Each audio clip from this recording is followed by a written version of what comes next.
My husband, Brian, who I stood by through every challenge, was promoted to department head. However, everything crumbled when my best friend took him away. He abandoned me and the child we had raised together, betraying me just as thoroughly as my trusted friend. It was the lowest point I had ever reached. Yet, thanks to my daughter, now an adult starting her career, I found the strength to heal and move on. 2 years later, I unexpectedly crossed paths with them in the city. My former best friend looked at the man beside me with a sneer. "A poor, old man suits you perfectly," she said, smirking. I kept my composure and replied calmly, "It's nice to see you, don't you recognize me?" She looked puzzled. My ex-husband rushed over, a panic-stricken expression on his face. Turning to both of them, I said, "Let me reintroduce myself. My name is Sarah. Until 2 years ago, I was Sarah Ingram." 2 years ago, my husband, Matt, the man I married at 24 after a whirlwind romance, asked me for a divorce right after being promoted to department head. I had met Matt when I had just graduated from college, and he was a senior colleague. Not long into our relationship, I discovered I was pregnant. We got married quickly, and I gave up my job to raise our daughter, Emma, who is now 22 and flourishing in her career. I had hoped that I could finally enjoy the second chapter of my life with Matt now that Emma was independent, but that hope was shattered when Matt came home one evening with a cold, distant expression. I had prepared a special dinner to celebrate his promotion, and when he sat down, he couldn't even meet my eyes. "We need to talk," he said gravely. I tried to stay optimistic, thinking it was about our future with his career now secure, but his words pierced through me like a knife. "I want a divorce. I've fallen for someone else." I was stunned. For years, I had supported him, raising Emma while he focused on his ambitions. I had believed every excuse about work dinners and business golf outings. I never suspected he was betraying me. My life had revolved around our family, and I thought his gratitude and loyalty were something I could rely on. But instead, Matt left me for my best friend. They both betrayed me. Alone and heartbroken, I struggled to put the pieces of my life back together. Emma's strength and resilience helped me keep going. Now, 2 years later, as I stood in front of them in the city, I felt only calm. The man beside me, a supportive and caring partner, smiled as I introduced myself. My ex-husband and former friend were clearly rattled, but I was unshaken. I had already regained control of my life. I had always been behind the scenes, supporting Matt. I watched him face challenges after our unexpected pregnancy and my decision to leave work. One of his superiors had once remarked, "He's a rookie with a slow pace, but he knows how to get a woman pregnant fast." That comment hurt us both. Despite the judgment, Matt worked hard to prove himself, eventually earning a quick promotion to department head. I wanted his success to reflect well on both of us. I carefully selected thoughtful gifts for his bosses, even when it wasn't easy. At company events, I smiled politely, knowing I was being judged for leaving work early. I didn't mind. I did all of it because I believed in him and wanted to see him succeed. But instead of appreciating my support, Matt gave me the ultimate betrayal. Until the day he asked for a divorce, I never suspected Matt was having an affair. Was I naive? Had I missed the signs? I had to know the truth, no matter how painful it was. "Who is she?" I asked, my voice trembling. Maybe it was just a brief fling, something he would get over. Matt hesitated before answering. "You know her. She's someone close to you." My mind raced. Could it be one of Emma's friends? A colleague? But then Matt blurted out, "It's Michelle." Michelle, my best friend since childhood, the person I trusted more than anyone. We had shared everything, joys, struggles, even our families. When Matt and I got engaged, Michelle had asked me to introduce her to one of Matt's friends. She later married him, and they had a daughter, Jessica, who was 3 years younger than Emma.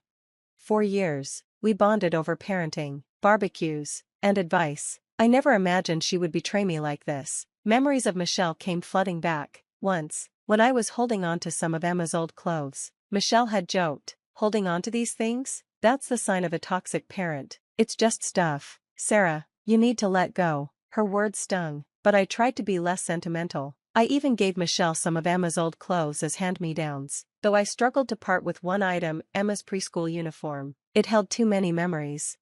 I lied to Michelle, telling her I might need it for another child, and asked her to return it once Jessica had outgrown it. Michelle's marriage didn't last, and by the time Jessica was in kindergarten, she and her husband had divorced. When Michelle gave me back the uniform, I felt relieved, but her words lingered.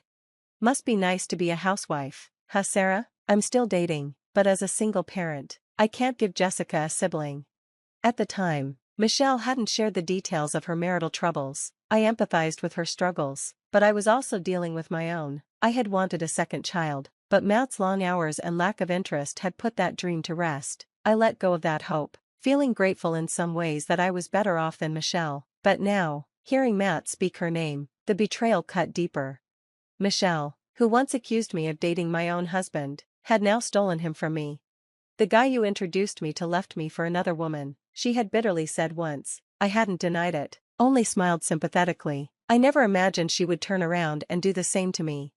After Michelle's divorce, I tried to help her and her daughter, Jessica, however I could. I even became Jessica's emergency contact at daycare, taking her to doctor's appointments and looking after her when Michelle was unavailable. When Emma moved on to middle school, I took a full-time job to help with our finances. Matt, supportive at the time, agreed, and Emma was on board too.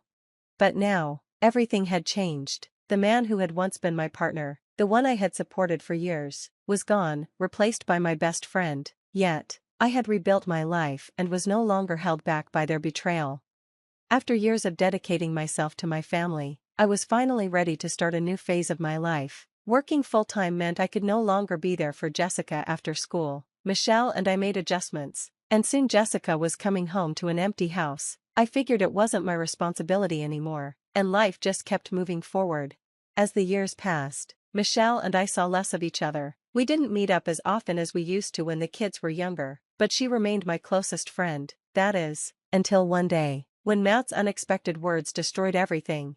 "I want a divorce. I'm in love with Michelle." His words hit me like a punch to the gut. I tried to laugh, thinking he was joking. "You're kidding, right? Michelle is my best friend." But Matt's expression was dead serious. "I know she's your best friend, but I can't help how I feel. I've fallen for her." I was speechless. How could a 49-year-old man, with a 22-year-old daughter, say something so ridiculous? It felt like a bad soap opera. "So, this is just a crush, right? Michelle would never betray me," I said, desperately clinging to hope. I called Michelle immediately. She picked up on the first ring. "Michelle, can you come over?" Matt's saying crazy things, but instead of laughing it off, Michelle chuckled. "Oh, I already know. Matt told me he was asking you for a divorce today." "You knew?" My heart dropped. "Yeah, Sarah, I'm sorry, but Matt's in love with me. He wants to divorce you and marry me." I felt the ground beneath me vanish. My husband and my best friend had been secretly conspiring behind my back. I couldn't process it. Matt left the room, muttering something about needing a smoke. When he came back, he wasn't alone. Michelle walked in right behind him, both of them looking determined.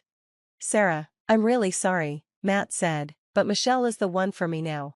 Michelle's apology felt fake, and the smirk on her face made everything worse. I couldn't hold it in anymore. "Didn't you have a boyfriend, Michelle? You always did, even after your divorce, and some of them helped you financially." Her face hardened. "Sarah, don't bring that up in front of Matt. Those boyfriends were nothing serious. The truth is, I've always loved Matt." She added some fake tears for drama, making the whole situation even more painful. To my shock, Matt gently stroked her hair, as if this betrayal was something I should just accept. It was like he saw himself as the tragic hero in this ridiculous tale. My heart shattered. "Since when?" I whispered. "We've been meeting in secret for a long time," Michelle confessed, shamelessly, "but we only started discussing marriage after Matt's promotion." I felt like a fool. They'd been lying to me for so long. Michelle had latched onto Matt for his success, and now it was clear she saw him as her way to a better life. "Now that you know, just go ahead and divorce him," Michelle said, her smirk growing wider. Her attitude made me feel even more foolish, but I forced myself to respond. "Fine, I'll divorce him, but what about Jessica? Does she know? Don't ignore your daughter's feelings."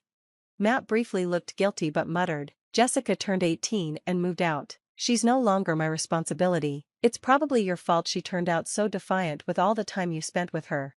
Their indifference was staggering. I didn't even know Jessica had moved out. When Matt handed me the divorce papers, with Michelle's signature already on the guarantee section, I couldn't summon the strength to argue. That document was the final confirmation that this was over. I agreed to the divorce, and Matt began packing his things to move in with Michelle.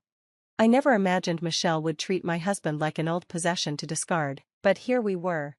The following day, when Emma returned from her business trip, I told her everything. Her reaction was stronger than I expected. "That man isn't my father anymore," she said firmly, "and Michelle, she's the worst person I've ever known." Her words shook me, but I could see how much stronger Emma had become. She was angry, but she was holding it together in a way I couldn't. I hugged her, something we hadn't done in years. In that moment, I promised to be a better parent. 2 years went by without a word from Matt or Michelle. Emma thrived in her independence, and we had no reason to reach out to Matt. Michelle had moved far away after marrying him, and our paths didn't cross again until one evening after a play, when I ran into them by chance. Our eyes met. I couldn't avoid them, and Michelle's mocking voice sliced through the air. "A poor-looking old man suits you," she sneered, eyeing the man beside me. I didn't take the bait. I'd just enjoyed a lovely evening with Jonathan, my new boyfriend. We had been watching the play together. Instead of responding to her insult, I gave her a calm, steady look. "Good to see you, Michelle. Don't you recognize him?" Michelle's smirk faltered, and she stared at Jonathan in disbelief. "Wait, you're Jonathan?" Matt stammered.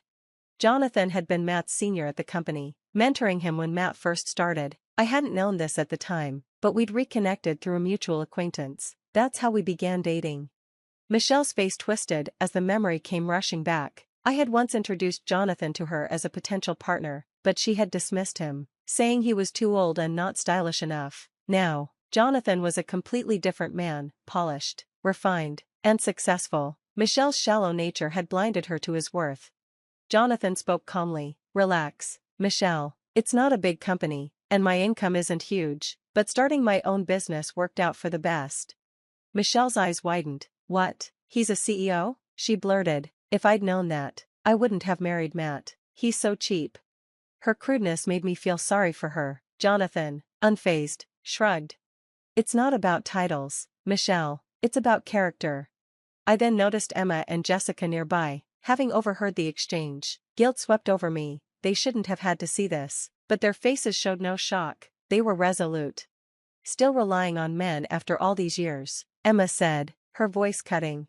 Michelle turned, trying to sound like a concerned mother. "Jessica, Emma, how have you been?" But neither of them was interested in pretending. Jessica, standing tall, spoke with quiet strength.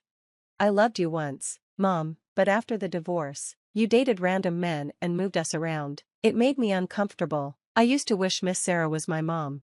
Her words hit me hard, but I hugged her tightly, feeling our bond strengthen. Jonathan's voice broke the tension. "Let's leave these fools behind and grab a nice meal." We walked away, leaving Matt and Michelle to their hollow existence. Later, I learned from an old acquaintance that Matt and Michelle had divorced. Matt had finally reached his breaking point after Michelle belittled him too many times. Emma and Jessica grew even closer, like true sisters. Jonathan eventually proposed, and I said yes. Looking back, I saw my first marriage as a mistake, but it had led me to where I truly belonged. Now, Jonathan, Emma, Jessica, and I are building a new life together, full of love and joy. Thanks for watching. See you again in the next video. Stay amazed.